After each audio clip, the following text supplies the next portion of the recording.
कैसे हैं आप लोगों के लिए एक पॉलिटी का ये बेसिक से एडवांस ये बैच स्टार्ट कर रहे हैं।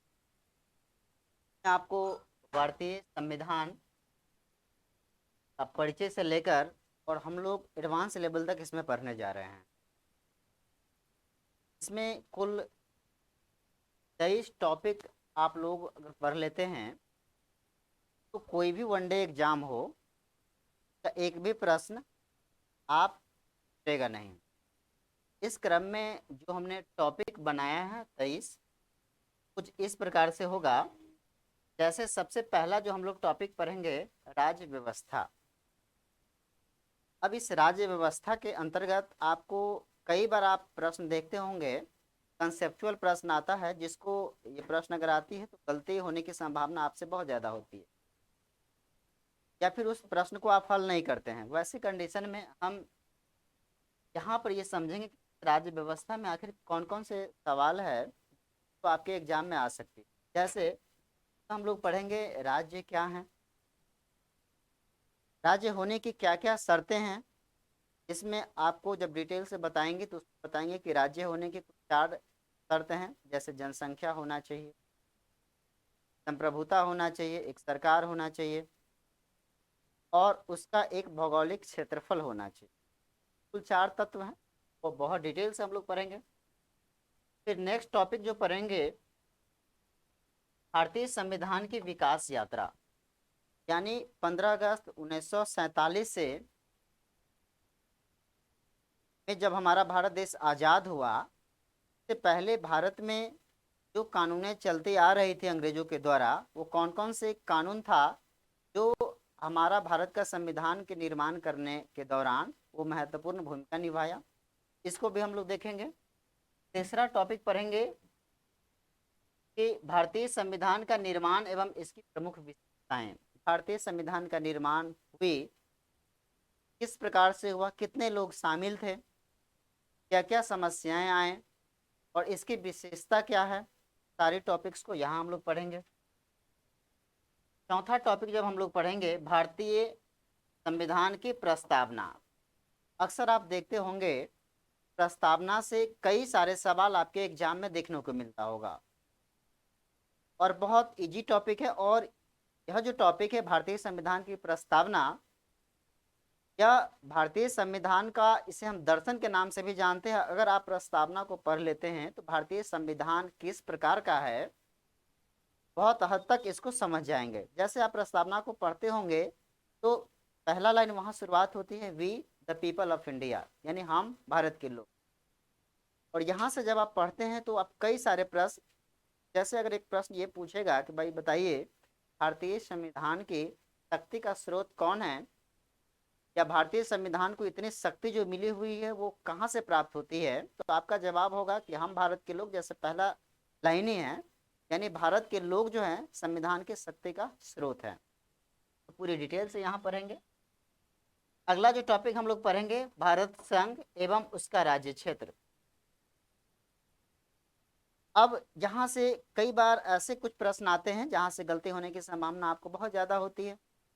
जैसे हम आपसे पूछें कि भारत संघ बड़ा है या उसका जो राज्य क्षेत्र बड़ा है, तो हो सकता है कि आपके अंदर कन्फ्यूजन हो जाए, संघ बड़ा है या उसका राज्य क्षेत्र बड़े हैं। कुछ लोग कहेंगे कि भारतीय संघ बड़े हैं, कुछ लोग कहेंगे नहीं राज्य बड़े हैं। ऐसी कंडीशन में जब हम इसे पढ़ेंगे तो 28 जो राज्य हैं और केंद्र शासित प्रदेश है, सारे को हम एक साथ पढ़ेंगे, भारतीय संघ और उसका राज्य क्षेत्र को कंपाइल करके, और तुलनात्मक रूप से भी हम लोग देखेंगे। अगला जो मोस्ट इंपोर्टेंट टॉपिक है, नागरिकता, सिटीजनशिप। आप सभी को अगर आपने कभी पढ़ा होगा तो पता होगा कि हमारा जो भारत का संविधान है एकल नागरिकता की प्रावधान की गई। लेकिन तुलनात्मक रूप से कुछ ऐसे भी बात हम लोग पढ़ेंगे कि ऐसे भी देश है जहाँ पे दोहरी नागरिकता है, जैसे अमेरिका का आप नाम सुने हो। लेकिन भारत में एकल नागरिकता है। कि दोहरी नागरिकता और एकल नागरिकता में क्या डिफरेंस है, और नागरिकता जो टॉपिक है और कौन से प्रश्न हमारे एग्जाम में पूछा जा सकता है। अगला जो टॉपिक हम लोग पढ़ेंगे, मूल अधिकार, फंडामेंटल राइट्स। ये बहुत इंपॉर्टेंट टॉपिक्स है भारतीय राज्य व्यवस्था में। मौलिक अधिकार को बहुत ही डिटेल से हम लोग पढ़ेंगे, कितने मौलिक अधिकार शुरुआत में था, वर्तमान में कितने मौलिक अधिकार हैं, कौन से अनुच्छेद में कौन से मौलिक अधिकार का जिक्र है, इन सारे चीजों को हम देखेंगे। आठवां जो टॉपिक है, राज्य के नीति निर्देशक तत्व, ये भी बहुत इंपॉर्टेंट है। अब राज्य के नीति निर्देशक तत्व जब हम पढ़ेंगे तो बताएंगे कि आखिर राज्य जो हैं या सरकारें जो है हमारे लिए, जैसे आपने देखा होगा कि भारत के जो लोग, सरकार वृद्धा पेंशन की व्यवस्था करती है, राशन देने की व्यवस्था करती है, तो ये सब व्यवस्था करती है, क्या सरकार अपने मन से कर रही है या फिर हमारे संविधान निर्माताओं ने उस चीज़ों का जिक्र किया है जिस कारण से वो कर रहे हैं, इसके बारे में चर्चा करेंगे। ये सब चीजें हम लोग नीति निर्देशक तत्व में देखेंगे। अगला जो सबसे इंपॉर्टेंट टॉपिक, मूल कर्तव्य। जिस प्रकार हमने देखा है कि मूल अधिकार हमारे लिए महत्वपूर्ण है, ठीक उसी प्रकार मूल कर्तव्य भी उतना ही हमारे लिए महत्वपूर्ण है। इसको जब हम बहुत डिटेल से पढ़ेंगे तब देखेंगे कि शुरुआत में तो मूल कर्तव्य हमारे संविधान में शामिल नहीं था, लेकिन बाद में इसे जोड़ा गया संविधान संशोधन के माध्यम से, इसे भी हम लोग देखेंगे। अगला टॉपिक जो हम लोग पढ़ेंगे, कार्यपालिका, हम लोग इंग्लिश में एग्जीक्यूटिव के नाम से जानते हैं। कार्यपालिका को भी बहुत डिटेल में पढ़ेंगे। फिर नेक्स्ट टॉपिक जो है न्यायपालिका, जुडिशियरी। अगला टॉपिक है विधायिका, लेजिस्लेचर। जब विधायिका हम लोग पढ़ेंगे तो इसमें दो पार्ट्स में हम लोग विधायिका को पढ़ेंगे, जो केंद्र स्तर पे काम करती है केंद्रीय विधायिका और राज्य स्तर पे काम करती है राज्य विधायिका। जिसमें केंद्रीय स्तर पर जब काम करती है, लोकसभा का आप नाम सुने होंगे, राज्यसभा का नाम सुने होंगे। इसी के अंतर्गत हम लोग राष्ट्रपति पढ़ेंगे। इसके अलावा राज्य जब पढ़ना हम लोग शुरू करेंगे उसमें आपको राज्यपाल के बारे में पढ़ेंगे, मुख्यमंत्री के बारे में पढ़ेंगे, विधान परिषद, विधानसभा के बारे में पढ़ेंगे हम लोग, जो डिटेल से इसमें हम लोग पढ़ेंगे। फिर अगला जो टॉपिक होगा, केंद्र राज्य के बीच क्या संबंध है, उसके बारे में पढ़ेंगे। 14 नंबर जो टॉपिक है, संघ राज्य क्षेत्रों की शासन व्यवस्था। ये संघ राज्य क्षेत्र है, उसकी शासन व्यवस्था किस प्रकार से है, किस प्रकार कुछ राज्य हैं जिसको विशेष अधिकार दिया गया है, जैसे उत्तर पूर्व के राज्य हैं जिसको विशेष अधिकार दिया गया है। सारी चीजों को हम यहाँ पढ़ने जा रहे हैं। अगला जो हम लोग टॉपिक पढ़ेंगे, कुछ राज्यों के लिए विशेष उपबंध। जैसे अभी 14 नंबर टॉपिक में हमने कहा था, इससे संबंधित ये है।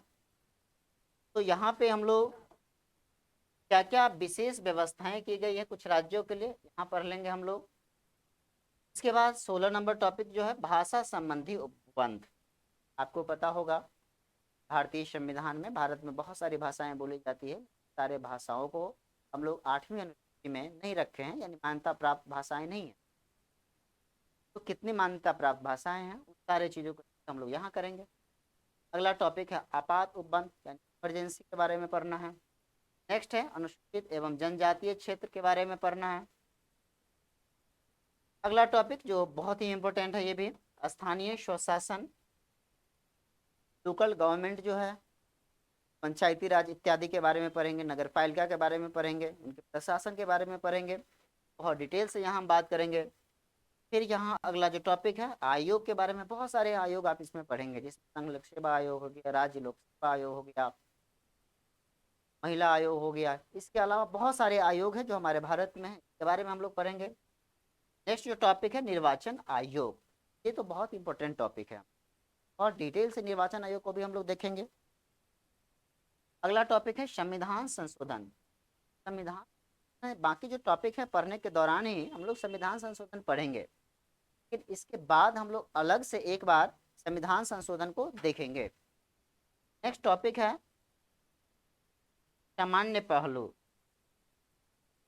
ये सामान्य पहलू में क्या करेंगे, क्या हम लोग पढ़ेंगे सामान्य पहलू में,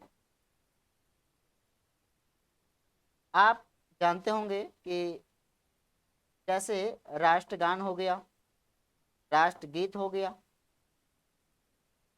इनके संबंध में कब कब क्या क्या संशोधन इसमें किया गया, इससे संबंधित क्या क्या बातें हैं जो हमारे एग्जाम में पूछती है और हमारे लिए महत्वपूर्ण है, सारी चीज़ों को चर्चा हम लोग यहाँ करेंगे। इस प्रकार जब 23 टॉपिक्स को आप पढ़ लेंगे 23 टॉपिक्स को पढ़ने के बाद एक भी प्रश्न जो वनडे एग्जाम में आपका पूछेगा, शायद अगर आप इनको अच्छे से कवर कर लेते हैं, छूटने की संभावना ना के बराबर हो जाए।